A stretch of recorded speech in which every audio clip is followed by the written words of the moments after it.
Satu, satu, satu. Oke, ya, mulai ya. Bismillahirrahmanirrahim. Assalamualaikum warahmatullahi wabarakatuh. Eh, Salam sejahtera untuk kita semua, teman-teman media. Terima kasih sudah hadir walaupun undangannya mendadak ya. Tadi memang Bung Rocky merasa ingin perlu bertemu dengan teman-teman daripada banyak sekali pertanyaan masuk satu persatu daripada dijawab satu-satu, lebih baik kita ketemu langsung gitu ya Bung Rocky ya. Tapi betul. Kita ngomongin apa hari ini? Soal PT 0%. Oke. Jadi kita ngomongin hari ini soal PT 0% ya. Silakan Bung Rocky untuk menjelaskan soal PT 0% itu. Semuanya dimulai dari soal PT 0% yes, sebetulnya. Pakai mic. Mic-nya mepet. Kita selalu berupaya untuk mendudukkan masalah di dalam konteks yang paling purba, konteks yang paling awal, yaitu kegagalan negara untuk menghidupkan percakapan politik. Kegagalan yang disebabkan oleh berbagai macam ambisi yang seharusnya dikanalisasi melalui persaingan politik. Tapi karena persaingan politik ditutup oleh soal-soal persyaratan 0% segala macam itu, maka dia cari kanal tuh. Jadi itu konteks besarnya tuh kira-kira tuh. Kenapa kemudian misalnya buruh nuntut Omnibus Law dibatalkan, kenapa masyarakat adat tetap bergerak untuk mempertahankan hak rakyat mereka tuh. Ini semua karena tidak ada kejelasan regulasi. Tapi itu saya jadikan aja sebagai patokan kalau kita bicara nanti. Yang lebih penting adalah saya mengantisipasi pertanyaan-pertanyaan wartawan yang berseliweran. Jadi itu intinya tuh. Saya mulai dengan satu kesan pribadi saya. Selama kurang lebih 1 minggu ini, ketika kasus ini mulai beredar, saya ada di mungkin 9-10 kota di Lombok, Jawa Timur, Jawa Tengah tuh. Diundang oleh para mahasiswa tuh. Dengan maksud saya memberi kuliah seperti biasa, kuliah umum. Tetapi dari seluruh undangan seminggu ini, seluruhnya dipersekusi. Saya nggak boleh masuk kampus, saya nggak boleh ketemu akademisi itu.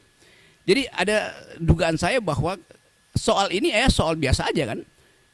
Mau dibuat jalur hukum, oke. Tetapi jangan halangi saya untuk bicara dengan para mahasiswa itu.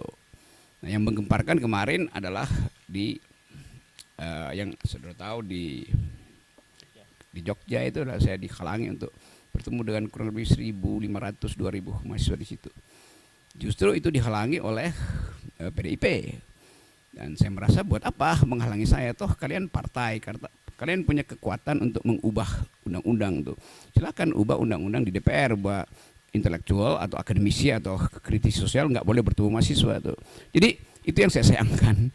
Padahal saya bertahun-tahun mengajar di sekolah Megawati itu tentang pikiran bangsa. Jadi kalau saya mau terangkan pikiran bangsa, kok dihalangi oleh partai di mana saya mengajar tentang pikiran bangsa. Tapi saya paham itu tuh. Jadi terlihat di publik sekarang ada perselisihan tentang kasus saya. Mereka yang mengerti pro saya mengatakan bahwa itu bukan hinaan, itu kritik. Gak usah saya lanjutkan argumennya. Jadi saya berterima kasih pada mereka yang menganggap bahwa saya justru membuka pembicaraan untuk menghidupkan diskursus tentang apa sebetulnya yang disebut kritik publik terhadap pejabat publik gitu. Nah, saya berterima kasih pada mereka. Mereka mendukung saya, banyak wawancara di media massa itu, dan bahkan sebagian memuji-muji saya bahwa saya memulai satu tradisi untuk memperlihatkan bahwa diskursus publik itu tidak boleh dihalangi oleh dendam pribadi. Memang itu dasarnya kan. Jadi sekali lagi itu poinnya. Tetapi saya mengerti bahwa kasus ini kemudian membuka perselisihan di publik antara yang pro dan kontra. Nah, itu yang membuat kehebohan. Kehebohan itu bisa ditafsirkan sebagai keonaran secara hukum itu. Itu pentingnya kita pahami bahwa sesuatu yang disodorkan untuk dijadikan target keonaran itu bisa disponsor oleh siapapun. Kan itu maksudnya kan. Nah, saya minta maaf terhadap keadaan hari ini yang menyebabkan perselisihan itu berlanjut tanpa arah itu. Tentu saya merasa kok ini kenapa nggak bisa diselesaikan secara hukum. Jadi sekali lagi saya menyesalkan bahwa persoalan hukum yang dari awal saya katakan ini adalah kritik saya terhadap Presiden Jokowi yang saya ucapkan dengan sangat tajam, dan biasanya saya lakukan itu di mana-mana tuh. Saya tidak mengkritik atau menghina Jokowi sebagai individu, tidak. Karena nggak ada urusan saya dengan Pak Jokowi itu. Karena itu saya kira Pak Jokowi juga mengerti. Itu yang menyebabkan Pak Jokowi tidak mau melaporkan saya. Kan Pak Jokowi mengerti bahwa yang saya ucapkan itu adalah kritik terhadap kedudukan publik dia, jabatan publik dia tuh. Poinnya di situ dulu tuh. Jadi bab pertama saya mau terangkan bahwa di dalam demokrasi persaingan pikiran itu dilegalkan, bahkan dianjurkan, supaya kita bisa menapis mana yang disembunyikan, mana yang sebetulnya genuine, mana yang sebetulnya palsu. Nah, kita di sini belum sampai di situ. Jadi saya paham bahwa kemarahan sebagian pihak itu karena belum bisa membedakan mana kritik publik dan mana dendam pribadi. Saya tidak punya dendam apa-apa dengan Pak Jokowi itu. Bahkan saya sudah berkali-kali katakan bahwa anaknya Pak Jokowi berteman dengan saya, dia minta kritik, saya kasih kritik tuh. Pak Jokowi mantu, saya diundang bahkan undangan VIP, tapi saya nggak bisa datang tuh kan. Jadi nggak ada soal di situ tuh. Sekarang pertanyaannya, kok kenapa jadi soal? Artinya ada yang ingin dia bermain di air keruh. Tapi saya mengerti tahun politik pasti ada sifat semacam itu tuh, mengambil keuntungan dari problem ini. Bagian kedua saya mau terangkan khusus terhadap mereka yang salah mengerti apa yang saya ucapkan di forum buruh itu. Saya hanya mengkritik dua hal pada waktu itu. Satu soal IKN, satu soal Omnibus Law. Tolong perhatikan ya. Saya terangkan bahwa saya pro gerakan buruh yang akan demo tanggal 10 karena sudah berbulan-bulan proposal buruh itu diabaikan pemerintah. Bahkan saya terangkan di situ bahwa Omnibus Law itu kemaksiatan politik. Karena menghina hak buruh untuk memperoleh, ya sebetulnya memperoleh pendapatan tuh. Jadi Omnibus Law itu menyingkirkan hak kesejahteraan buruh. Kalau ada dalil enggak itu bagus. Loh kenapa kalau bagus itu buruh udah berbulan-bulan melakukan demonstrasi itu. Dan kita tahu bahwa undang-undang itu dibolak-balik, udah ditolak Mahkamah Konstitusi, diputar lagi dengan asumsi bahwa itu bisa diperpukan, lalu barang yang sama dijadikan undang-undang kan. Kan itu yang saya sebut sebagai apa, permainan semacam itu. Masa menipu tuh, pemerintah menipu kebijakan. Jadi saya memang pro buruh. Lalu dianggap bahwa saya mengompori buruh untuk 10 Agustus. Bukan, buruh itu memang sudah berencana secara periodik untuk demonstrasi. Bukan saya yang komporin. Saya tahu bahwa buruh merencanakan itu dari awal. Dan udah dari 2 tahun lalu tuh gerakan buruh kan terus menerus tuh. Jadi apa yang salah di situ tuh? Lalu dianggap saya mendorong makar segala macam tuh. Oke, itu kasus Beli pertama itu, kasus yang menyebabkan terjadinya keriuhan itu. Saya membela buruh di pidato itu. Seandainya saya nggak pidato di situ, mungkin nggak ada soal. Tetapi tentu kekuasaan menganggap bahwa gerakan buruh ini akan mengalami eskalasi itu. Karena itu ya oke, dicari cara supaya diabort. Jadi kasus pertama. Kasus kedua adalah soal IKN. Tiba-tiba masyarakat Dayak menganggap saya menghina adat Dayak. Di mana hinaannya? Saya justru membela hak masyarakat adat untuk tidak dieksploitasi oleh investor Cina. Bagaimana mungkin?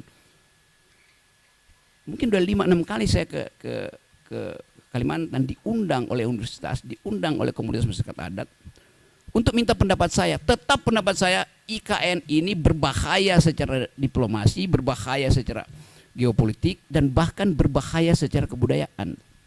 Karena pasti kalau ada IKN di situ, masyarakat adat akan tersingkir.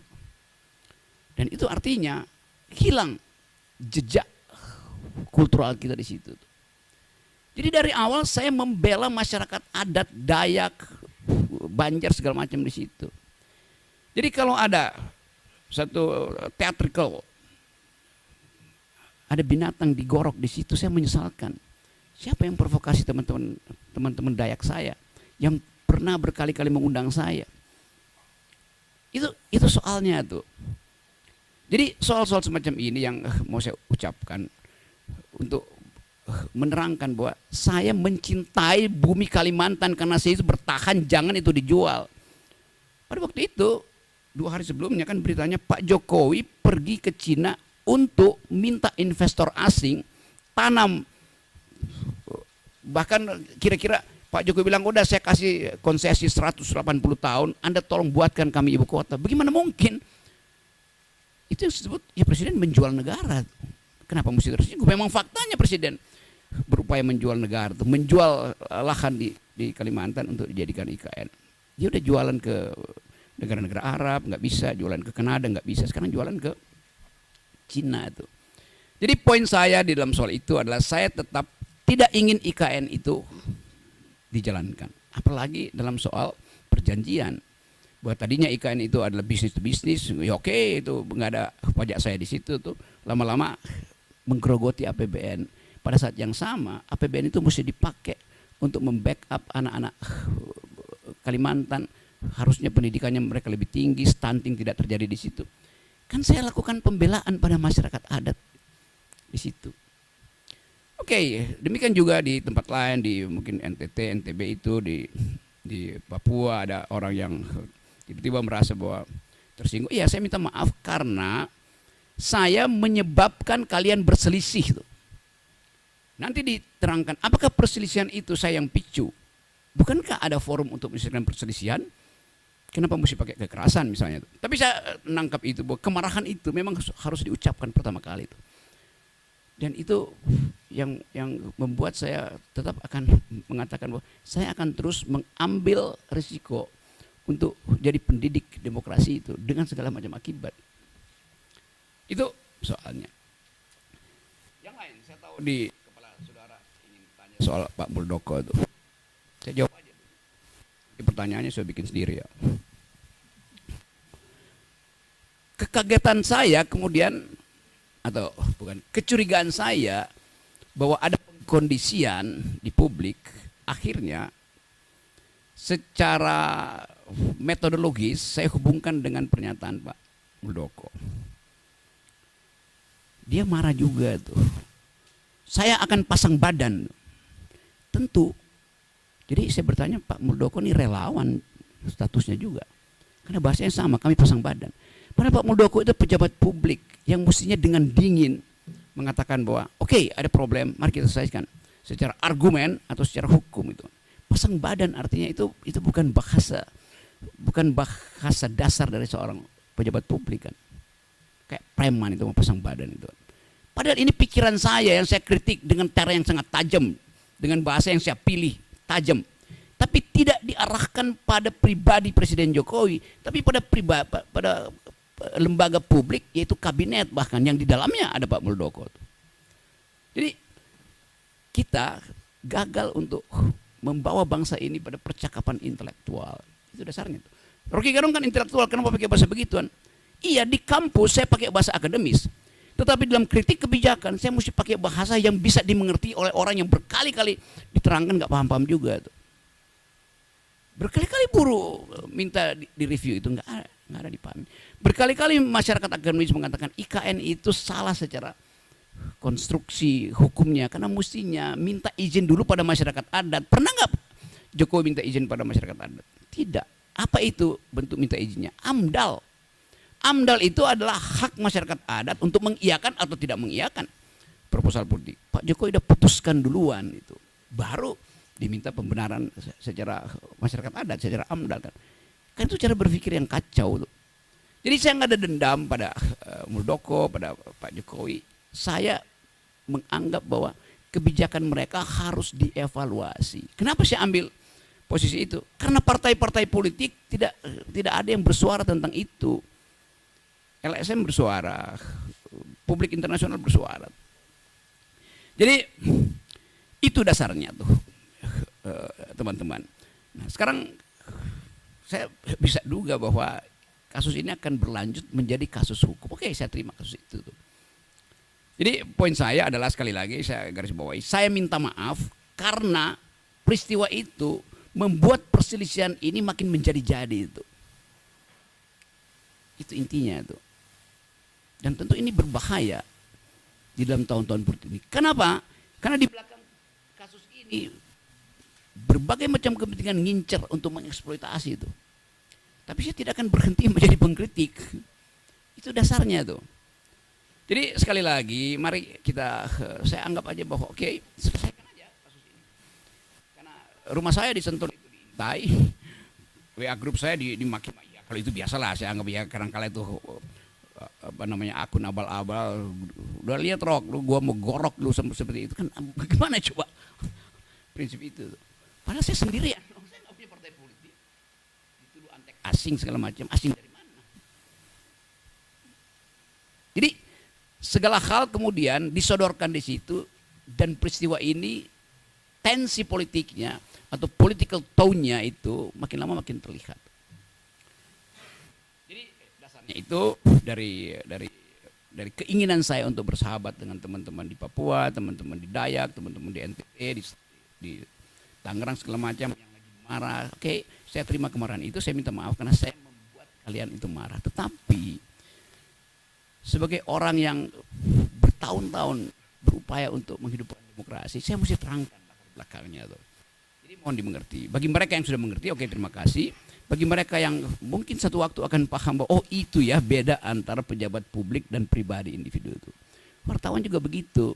Nggak ada yang secara persis membuat perbedaan distintif antara pejabat publik dan individu yang menjabat jabatan itu. Beberapa waktu lalu di Jogja ada pertanyaan, kenapa Pak Rocky menghina keluarga Pak Jokowi? Bagaimana mungkin wartawan ada cara berpikir begitu? Artinya dia nggak tahu kasusnya, dia nggak tahu konsepnya, tuh kan. Itu juga nambah keburukan. Jadi teman-teman itu pengantarnya dan silakan kalau masih ada soal, tetapi silakan tanya hal yang fundamental. Saya akan jawab itu dengan cara saksama dalam tempo sesingkat-singkatnya. Oke, teman-teman, kalau ada yang mau mengajukan pertanyaan, persilakan pertanyaannya to the point ya. Silakan. Atau dianggap cukup?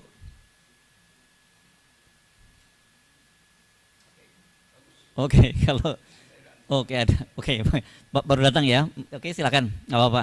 Yuk. Oke, ini ya. Silakan disebutkan namanya Mbak ya. Ya, halo, selamat sore. Mohon maaf Bang Rocky, saya terlambat. Tadi dari liputan yang lain. Oh ya, oke. My bad. Saya Santi dari IDN Times. Saya rutin mengikuti pemaparan Bang Rocky yang hampir setiap hari dipaparkan 2 kali setiap hari. Di salah satu sesi Bang Rocky mengatakan bahwa yakin bahwa pelaporan, kan ini 2 pelaporan ya, yang di Barreskrim ditolak karena harus presiden sendiri yang membuat laporan. Tapi kemudian mereka beralih ke Polda Metro Jaya dan sepertinya di Polda Metro Jaya itu akan diproses. Dan Bang Rocky seperti meyakini bahwa ini akan berujung ke pengadilan. Jika itu yang terjadi, apakah sudah menyiapkan langkah mitigasi seperti misalnya menyiapkan kuasa hukum atau langkah apa yang akan dilakukan? Karena ini akan jadi presiden kedua setelah kasus yang Fathia dan Haris Azhar. Terima kasih.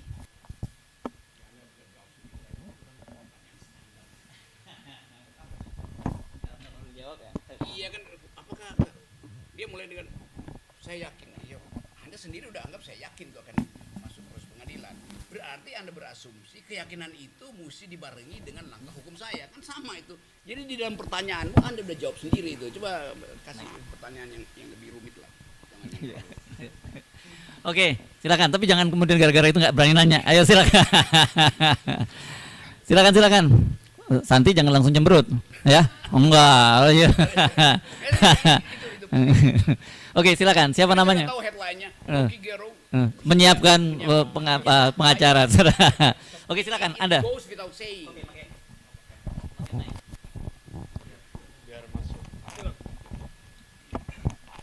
Izin Bang, saya Rizky dari Kompas.com. Siap. Oke, siap. Bang, kan tadi kan sudah disampaikan juga sama rekan saya kalau Polda Metro Jaya akan memproses laporan tersebut. Apakah nanti Bang Rocky siap menghadapi proses hukum tersebut atau gimana Bang? Terus juga terlapor. Yang lain. Dia nggak dengar pertanyaan Santi itu. Yang lain aja. Yuk, temen yuk bicara hal yang sama, yuk nanya juga tuh. Gimana coba? Sore Bang, sore. Pakai izin ya, wartawan. Sore boleh ya? Mestinya egaliter ya. Saya Sore, sering Bang. perhatikan teman-teman kalau jumpa pers pakai izin, nggak usah izin. Anda diberikan hak mewakili publik untuk menanyakan itu pada pejabat publik. Ya, sorry. Sore Bang, saya Rifai Bang dari Voya ID. Bang, laporan Anda di Bareskrim kan ditolak. Tapi kemarin Andi Gani, Kalimat itu laporan Anda di Bareskrim, siapa yang melaporkan Bareskrim? enggak, laporan terhadap Anda di Bareskrim Ya, itu kan ditolak. Pakai bahasa yang benar itu. Laporan terhadap Anda di Bareskrim itu ditolak oleh kepolisian, dan kemarin Andi Gani mengunjungi Bareskrim untuk mencari celah untuk menjerat Abang di pasal terkait IKN, penghinaan terhadap IKN. Menurut Abang apa sih, kan Abang sendiri mengucapkan tadi mendukung penolakan Undang-Undang Omnibus Law ya. Sedangkan Andi Gani sendiri dari tokoh buruh juga Bang. Gimana Bang menurut Abang? Ya, apa dalil Andi Gani? Dia- Apa yang saya bantu? Andi Gani itu mencoba menjerat Abang lewat Ya oke, tunggu aja kalau cobaannya berhasil tuh, baru saya bisa jawab. Kan dia juga merasa dia masih mencoba apa coba? Coba kasih substansinya tuh. Dia mencoba. Bagaimana saya tanggapi seseorang yang lagi mencoba-coba itu? ya, Kalau mencari peco- celah hukum di Ya. terhadap omongan Abang. Udah ada dia sebutin celah hukumnya. Belum sih Bang. Ya buat apa saya jawab dong? Ayo, silakan yang lain.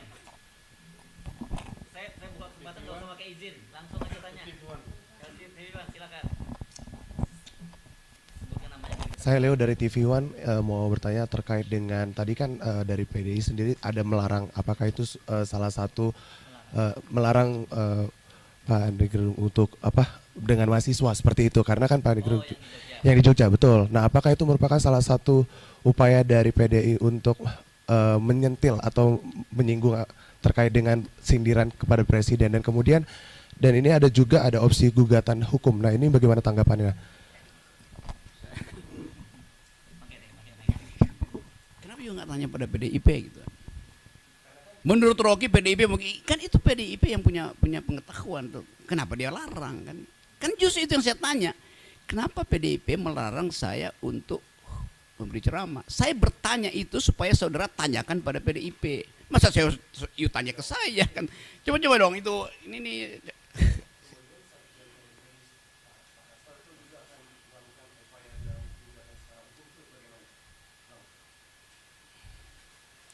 So, Hasto jangan upayakan dong, jangan hukum dong segala macam. Kan dia berupaya pakai jalur itu. Coba betulin kalimatnya. Menurut Abang bagaimana? Bagaimana saya jawab itu? Hal yang memang formil dia melakukan langkah hukum itu. Ya udah. Kan Anda mau saya menjawab di luar jawaban yang standar. Saya hormati. Padahal cuma itu jawabannya. Nanggap nggak? Yes. Sorry ya, saya supaya tajam. Kalau enggak nanti headline-nya menceng-menceng itu. Atau saya bilang, ya persilahkan Hasto bertanya. Lalu Anda sebut Rocky Gerung mempersilahkan Hasto melakukan langkah hukum. Itu apa beritanya? Itu kan nggak ada nilai berita. Memang begitu harusnya. Kan pertanyaan jurnalistik itu harus menimbulkan pertanyaan baru supaya berkembang pertanyaan. Kalau sudah ditutup di situ ya, ini sore saya kasih kuliah tentang journalist logical scrutinizing. Coba tanya yang lain itu kan mudah. Karena itu saya tadi bilang di awal, saya mengantisipasi semua pertanyaan teman-teman. Nah, karena itu saya terangkan aja tuh. Kan yang jadi isu selalu itu hinaan atau kritikan itu. Banyak orang menganggap itu kritikan. Oh, terima kasih kalau mereka anggap begitu tuh. Ada yang bilang itu hinaan. Oke, Anda berhak untuk bilang itu. Tetapi ucapkan aja itu di dalam bentuk yang sama kan. Bukan dengan pamerkan kekerasan. Itu enggak benar itu. Karena saya tidak memamerkan kekerasan. Oh iya, kekerasan naratif. Oke, kita buktikan nanti apakah saya lakukan kekerasan naratif kan. Tetapi tadi saya sudah minta maaf karena saya memang menyebabkan perselisihan itu berlangsung. Itu intinya itu. Bukan saya minta maaf pada PDIP atau minta maaf pada relawan, itu soal lain itu. Bahwa saya menyebabkan dalam 1 minggu ini orang berselisih itu, ini hinaan atau kritikan kan, dasarnya itu kan. Ada yang menganggap bahwa ucapan saya itu ucapan binatang itu. Oke, dia punya persepsi itu. Ada yang bilang ucapan saya itu seperti dapat Swiss coklat, dapat coklat dari Swiss itu. Ya udah biasa aja. Nah supaya itu ditertibkan, biarkan proses hukum ini. Pak Hasto datang ke melakukan langkah hukum, oke. Kalau udah ada langkah hukum buat apa demo kan, itu intinya. Tetapi ya silakan juga kalau demo, asal jangan pakai kekerasan. Dan tadi saya ucapkan apa poin Pak Muldoko, kalau Pak Muldoko ucapkan itu pasang badan, itu pengertian provokatifkah atau memang itu sekedar ulah humoris dari Pak Muldoko? Saya pakai kata ulah humoris ya. Nanti Anda bahas lagi itu kok ulah tapi humoris itu. Ya kita kan ulah itu kan, tapi dengan bentuk humor mungkin ya saya pasang badan itu.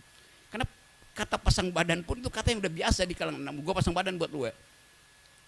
Jadi soal semacam itu. Nah bagian ini nanti kita bicara di dalam persidangan atau pertarungan akademis kalau ini masuk ke ranah hukum. Jadi saya ucapkan sekali terima kasih. Oke. Selamat sore Bang Rocky. Saya Ahmad Riyad dari Tempo.co. Saya ingin bertanya, kalau misal tadi dari penjelasan Bung Rocky, artinya dari kasus ini memunculkan pro kontra di masyarakat. Ada yang mendukung, ada yang tidak. Nah, mungkin saya ingin tanyakan adalah dari Bung Rocky sendiri, antara perbedaannya antara kritik terhadap pejabat publik dengan penghinaan terhadap pejabat publik, itu menurut Bung Rocky seperti apa? Ini yang namanya kritik, ini yang namanya penghinaan.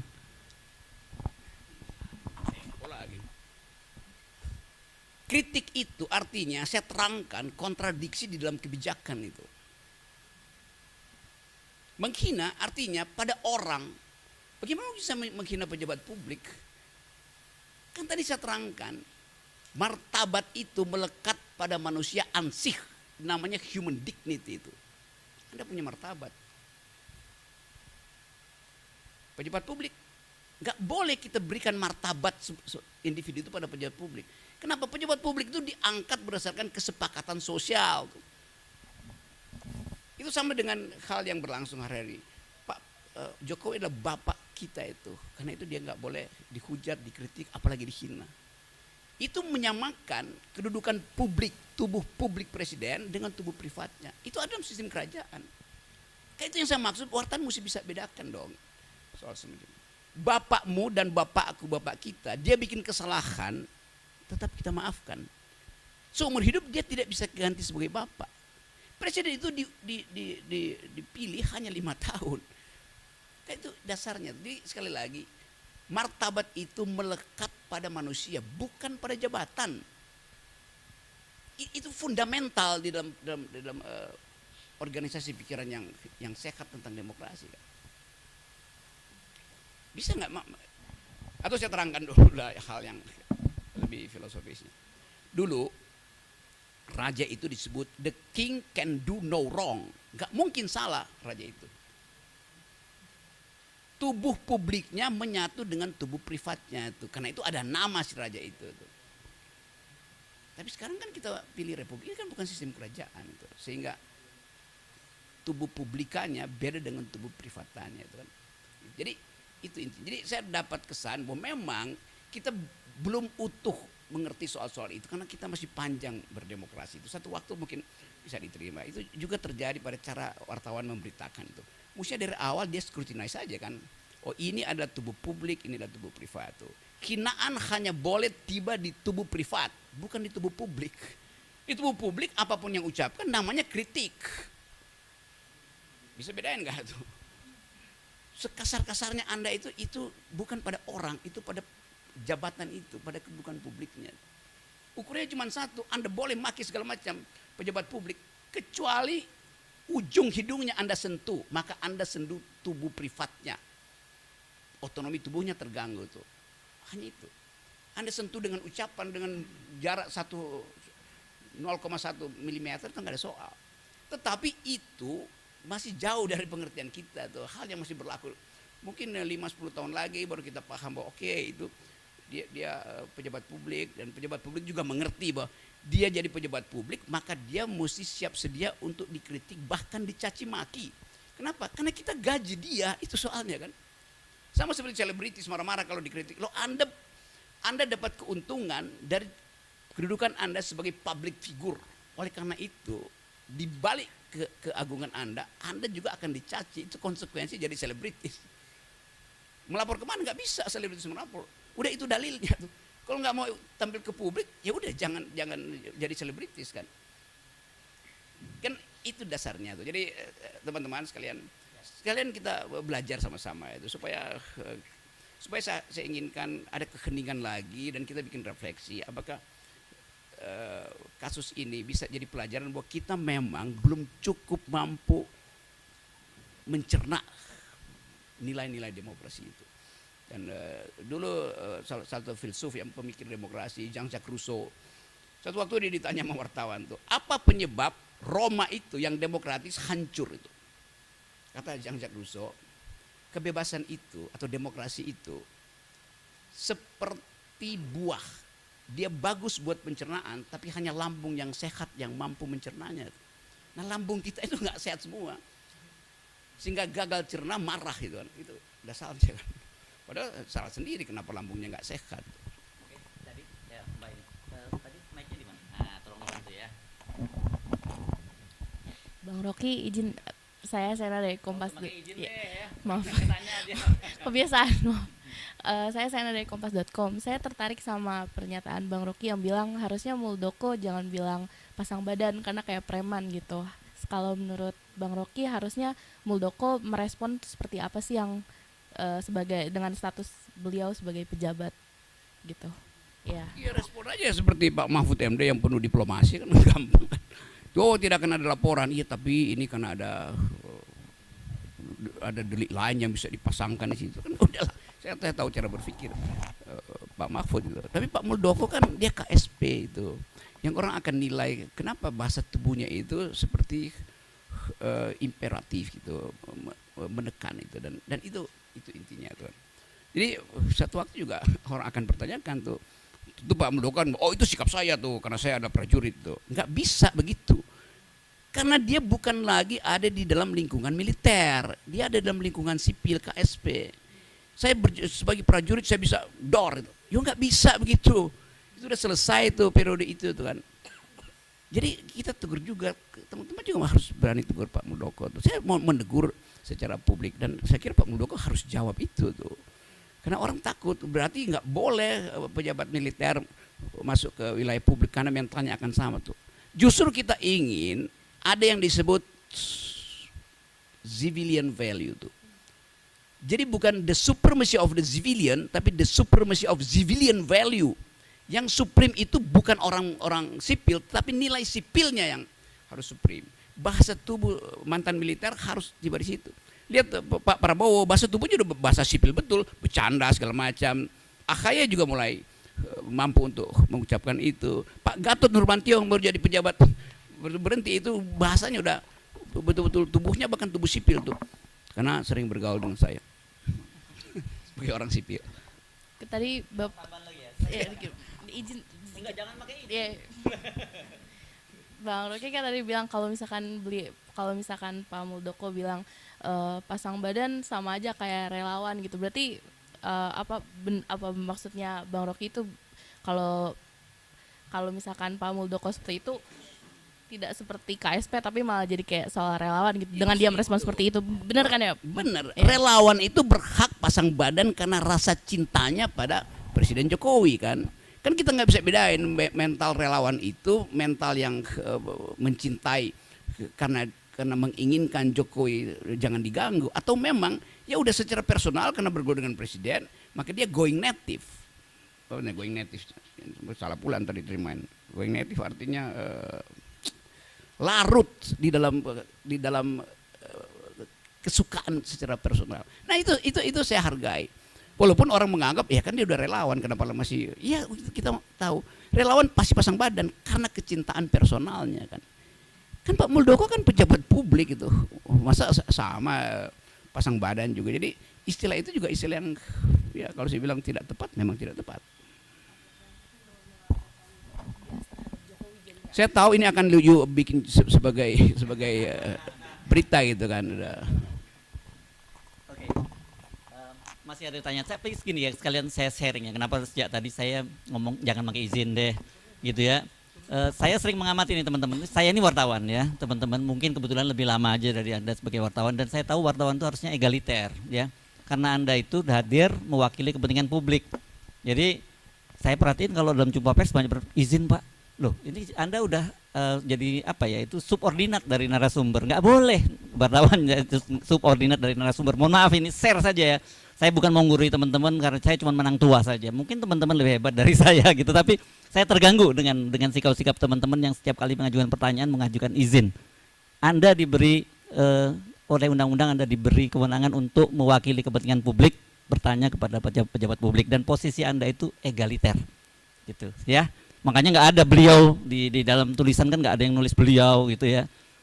Kan karena memang posisinya Anda itu egaliter. Silakan kepada, apalagi masa Bung Reki aja pakai izin gitu ya. Silakan lanjutkan, jangan pakai izin ya.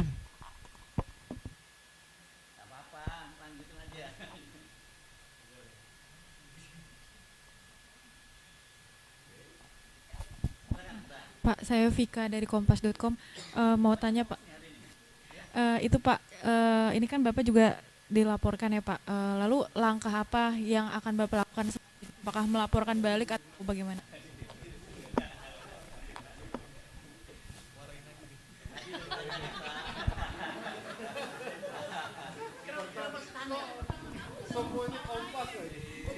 Standar cara bertanya. Saya jawab, saya akan ambil langkah 1000 untuk kabur. Mau you tulis nggak coba?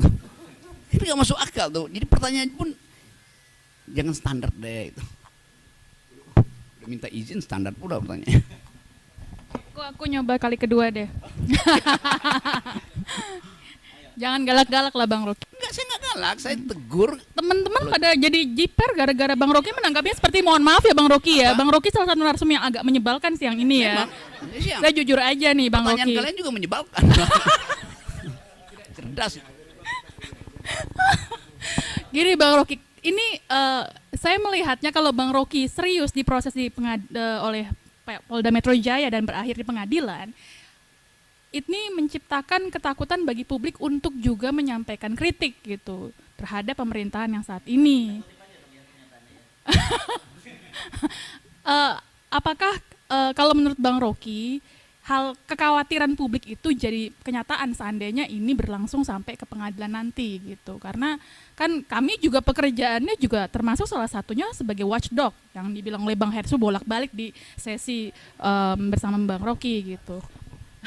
Iya itu yang gini nih, kan kita bisa antisipasi undang-undang apa yang mau dipakai tentang kegaduhan itu. Aku tambahin satu lagi ya Bang Rocky. Yes. Kemarin saya doorstop di depan Pak Mahfud bilang kalau seandainya betul yang di Barreskrim ditolak karena harus ada pengaduan langsung dari Pak Presiden. Tapi kata Pak Mahfud, kalau ini terus-menerus menjadi polemik publik, tidak tertutup kemungkinan bisa diproses. Gitu. Artinya kan ada celah untuk memproses hukum itu. Saya tidak menanyakan detail mengenakan pasal apa gitu. Sekarang Anda tanya nggak, kegaduhan yang dimaksud Undang-Undang 46 itu setara nggak dengan polemik publik? Tanya dong pada Mahfud. Apa itu yang disebut social origins, asal usul dari pasal 14-15 Undang 46? Tanya pada dia. Kalau tidak menimbulkan polemik itu dasarnya adalah perselisihan. Yang dimaksud oleh undang-undang itu kegaduhan itu keinginan pemerintah Belanda untuk mengendalikan polemik publik. Kan itu intinya tuh. Jadi anakronis keterangan Pak Mahfud. Bilang Pak Mahfud kok anakronis ya? Itu pentingnya wartawan scrutinizing apa yang dia ucapkan itu. Masa polemik dia sama kegaduhan? Anda setiap hari Anda bikin headline polemis kok isinya tuh. Jadi itu tuh. Jadi lihat original intent dari pasal tentang penghinaan itu, tentang kegaduhan itu. Atau apa istilahnya tuh, selain kegaduhan disebut apa? Keonaran itu. Pada undang-undang tahun 46 itu Intensinya apa pada waktu itu? Nanti ada polemik tentang disertasi seseorang itu menimbulkan kehebohan publik, maka kena Undang-Undang 46 tuh. Bisa.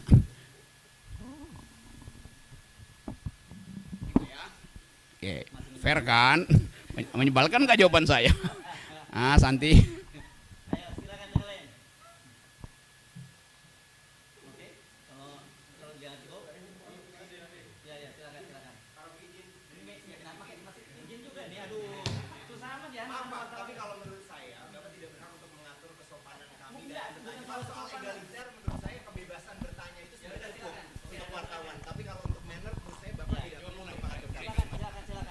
Izin ya Pak? Tidak, saya tidak izinkan. Iya, oke.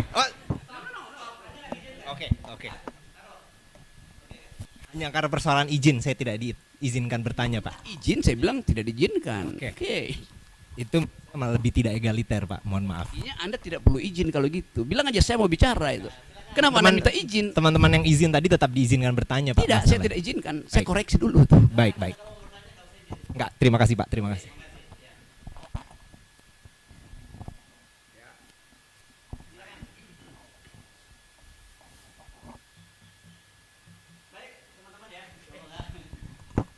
Oke, jadi saya ucapkan terima kasih teman-teman datang. Ini klarifikasi sebetulnya, dan mungkin nanti ada konferensi berikut tuh.